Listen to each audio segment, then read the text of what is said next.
이 소연이란 캐릭터가 진짜 유명한 캐릭터죠. 강백호를 이 슬램덩크의 주인공이 강백호라는 친구가 있는데 이 친구가 농구에 빠져들게 한 친구예요. 근데 이 친구가 유명한 게 하나 있습니다. 외모가 이렇게 역변을 해요. 진짜 아까 예뻤잖아요. 아까 작화가 진짜 그렇게 어쨌든 어떤 사람은 촌스럽다고 할 수도 있지만 진짜 예뻤거든요. 근데 화면에 보이시는 것처럼 이게 왼쪽에서부터 쭉 보시면 됩니다. 장난 아니죠. 그러니까 이렇게 예뻤던 여자애가 마지막에 이렇게 됩니다. 이게 동일 인물이라고 하기에는 사실 쉽지 않잖아요. 이게 왜 그럴까요? 같은 사람이라고 볼 수가 없을 정도로 이렇게 변했는데. 네. 근데 왜 이렇게 됐을까요? 사실 저는 그 이유가 아주 좀 특별하게 좀 느껴지는 얘기가 있어서 그 얘기를 살짝 들려드릴까 합니다. 아까 말씀드렸던 강백호라는 친구가 이 친구거든요. 슬램덩크 모르시는 분이 계실 수 있으니까 명작이지만 만화책 잘 안 보시는 분도 계실 수 있잖아요. 이 친구는요 타고난 그 피지컬 천재예요. 그러니까 그냥 키가 뭐 190 정도 되고요. 운동 능력이 거의 사기급이에요. 민첩하고 점프력도 엄청 높고 거기다가 금방 배워요. 정말 타고난 운동의 재능이 갖고 있었는데 딱 보시는 것처럼 어떠죠? 저는 이런 사람 길에서 만나면 190 정도의 빨간 머리를 하고 피를 막 흘리거나 뭐 저렇게 무서운 표정 짓고 있으면 지나가시라고 어깨를 이렇게 해서 비켜서 어깨를 좁게 해서 지나가게 해드리는 그런 정도의 포스를 갖고 있는데 이 친구는 중학교 때부터 굉장히 유명한 동네에서 유명한 깡패였어요. 걸려오는 시비에는 절대 피하지 않았고 이렇게 사람들에게도 이제 공포의 대상이었어요. 얼마나 위협적이겠어요. 근데 이 친구는 나름의 상처가 있었던 친구죠.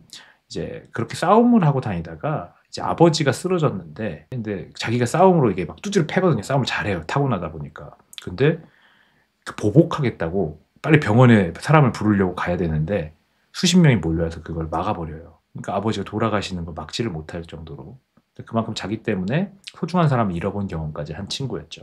그리고 이제 타고난 혈기가 있어요. 정말 에너지가 막 엄청난 친구인데 이런 친구가 그런 자신의 에너지를 막 주체를 못하고 삽니다. 근데 이런 사람들의 특징이 뭐냐면 에너지는 넘치는데 그 에너지를 제대로 불태울 곳을 찾지 못해서 불완전 연소가 되는 거예요. 그러니까 불타지 못한 거죠. 그러다 보니까 늘 불평불만이 많고 그 에너지를 불사를 곳만 찾게 되는 거예요. 그래서 맨날 이렇게 막 첫눈에 반해서 이렇게 차이고 또 차이고 계속 싸움질도 계속 한댔잖아요. 이런 이유도 결국은 자신이 에너지를 불태울 곳을 찾지 못해서 그런 거거든요. 계속 보면은 싸우는 그림만 찾아도 진짜 뭐 몇 바닥이 나올 정도로 계속 싸움만 하고 사는 거예요. 그러니까 저는 아까 말한 것처럼 열정을 갖지 못하는 사람들, 그러니까 정말 내가 열정을 불태우고 찾지 못하는 사람들은 이 강백호처럼 불평불만만 많게 되고 삐뚤어지는 게 되게 보통이겠죠. 만화다 보니까 되게 우스꽝스럽게 그렸지만 얼마나 이 친구가 무섭고 주변에도 악영향을 주겠습니까? 그리고 이 친구의 인생은 어떨까요? 당연히 좋을 일도 없겠죠. 이렇게 시간을 보낸다고 한다면 그 인생은 결국 뭐 잘 돼야 유명한 깡패. 그러면 뭐 합니까? 남들에게 피해만 주고 미움만 받고 혐오감만 조성하고 그리고 결국은 뭐 감옥을 뭐 들락날락 하겠죠. 근데 이 친구의 삶이 변화하는 계기가 생깁니다. 이 친구가 99번째 차이거든요. 그러니까 얼마나 자신의 열정을 불태우고 싶어서 계속해서 그런 사랑에 빠지는 거예요. 금사빠인 거죠. 근데 금사빠를 하다가 이 친구가 소연이라는 친구한테 빠져들어요. 근데 이 소연이는 아주 특이한 친구예요. 농구 좋아하냐고 물어봐요. 이렇게 키가 크니까 그냥 강백호한테 입학한 강백호한테 지나가면서 이렇게 물어본 거예요. 혹시 농구 좋아하세요? 그러면서 이렇게 얘기하니까 근데 저기 홍조를 띄면서 얘기하는 거예요. 좋아한대요. 근데 강백호는요. 공을 쥐어보는 건커녕 그냥 본 적도 없는 친구예요. 농구가 뭔지도 몰라요. 왜냐면 일 쌈박질만 하고 살았고 아마도 조금 뭐 부러워하지 않았을까 생각이 드는데 아예 그런 농구라는 거랑은 거리가 먼 삶을 살았던 거죠. 근데 이 친구가 잘 보이기 위해서 거짓말을 합니다. 치열하게 농구를 이제 처음에는 할 생각은 없었죠. 그냥 잘난 척 하려고 농구 잘한다고 뻥을 쳤는데 이 지금 여자의 이 친구가 사실은 이 지금 고릴라라고 불리는 이 농구에만 미쳐있는 오빠가 있는 그런 여학생이었던 거예요. 그러니까 아주 이 여학생도 좀 독특한 여학생이었어요. 농구를 정말 사랑해서 어떻게 하면은 이제 자기 팀, 이 북산고라는 곳이 있는데 자기 팀을 좀 잘 성공시킬 수 있을까 하다 보니까 나름의 스카웃을 한 거예요. 키가 크고 뭔가 막 운동 잘할 것 같이 생겼으니까 말을 건 거죠. 그러니까 어떻게 보면 영업사원이었어요. 그러니까 강백호는 영업을 다 한 거야. 농구를 한 적이 없는데 예쁘니까 영업에 홀려서 이제 농구부로 이제 끌려간 거죠. 아리따운 소연이라는 여자의 오빠와 이제 한판 승부를 벌이게 되고 그러면서 우여곡절 끝에 농구로 이 친구가 빠져듭니다. 근데 이 친구 처음에 농구를 좋아했을까요? 아니에요. 농구 되게 지루하다, 재미없다, 뭐 공만 튀겨야 되냐, 나는 언제 제대로 빛날 수 있냐, 막 계속 우쭐하게 막 뭔가 나를 내세우고 싶어서 안달난 모습을 보여요. 관종의 모습을 보이거든요. 근데 이 친구가 관종의 모습을 보이다가 점점 빠져드는 거예요. 왜? 지금까지는요, 배운 적도 없는데 그냥 싸움을 잘해서 다 때려 눕히고, 그러면서도 만족이 안 되고, 그러면서 또 자기는 또 다른 걸 잘하는 게 없으니까 자신의 가치와 인정을 못 받고 살은 거예요. 나는 아무 쓸모없는 사람이다. 나는 대신 정말 에너지가 끌어오르고 나는 싸움 잘한다. 이런 정도의 자기인식만 있던 친구가 자신의 모든 걸 불태워도 이겨내지 못할 만한 그런 농구의 정말 그 대단한 대가들을 만나서 패배도 하고 그 안에서 막 닮고 싶다라는 마음도 들고 분하다라는 마음을 느끼면서 자기가 아무리 해도 안 되는 그런 경험까지 하는 거예요. 그리고 자기가 얼마나 초라한지를 받아들이게 되고 그 안에서도 팀의 역할을 할 수 있다는 걸, 그리고 그 역할을 해냈을 때 처음으로 인정도 받고요. 그러면서 이런 마음이 꽃피우는 거죠. 나 이거 더 잘하고 싶어. 나 이거 정말 애써서 한번 잘해볼래. 열정을 가져본 적이 없는 사람이 열정을 가지면서 불타오르게 됩니다.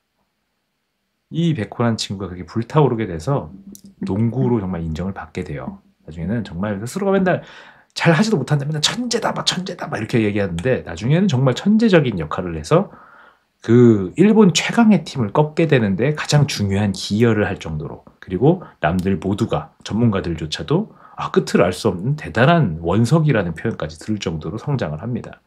그 안에서 이 친구가 그래서 처음에는요, 농구 좋아한다고 했었잖아요. 나중에는 이렇게 얘기합니다. 정말 좋아합니다. 이번엔 거짓이 아니라고요. 이렇게까지 얘기를 해요. 저는 이 장면이 가장 중요한 장면이라고 생각해요.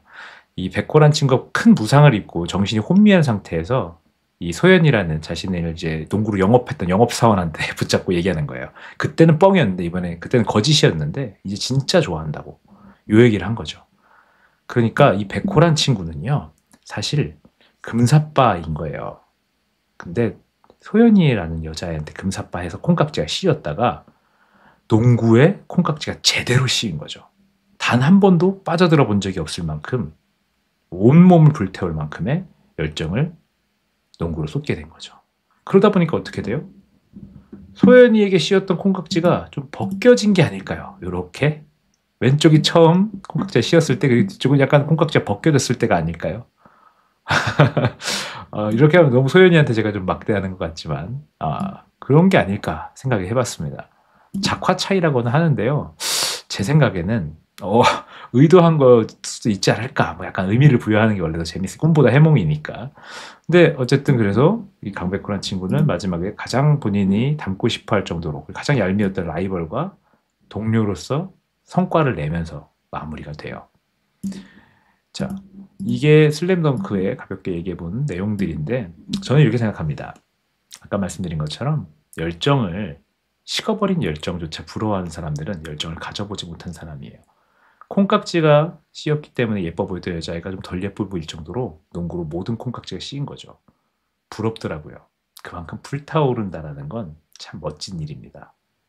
우리가 생각해 봐야 되는 건요, 어쩌면 내가 진짜 나를 불태우고 싶은, 정말 뭐 돈 안 받고도 하고 싶은, 내가 지치지 않을 만큼, 내 삶의 의미라고 생각할 만큼, 내 삶에 내 가치를 인정받는 가장 좋은 도구라고 생각하는 그런 일을 찾아보는 게 되게 중요하다는 생각이 듭니다. 그리고 그런 일이 뭔가 일 자체로, 직업 자체로 이어지지 않을 수도 있어요. 어떠한 행위일지 모릅니다. 내 삶에서 정말 내가 충실하고 싶은 그런 대상들을 찾아보는 거죠. 어떤 일일지, 어떤 사람일지 아무도 모릅니다.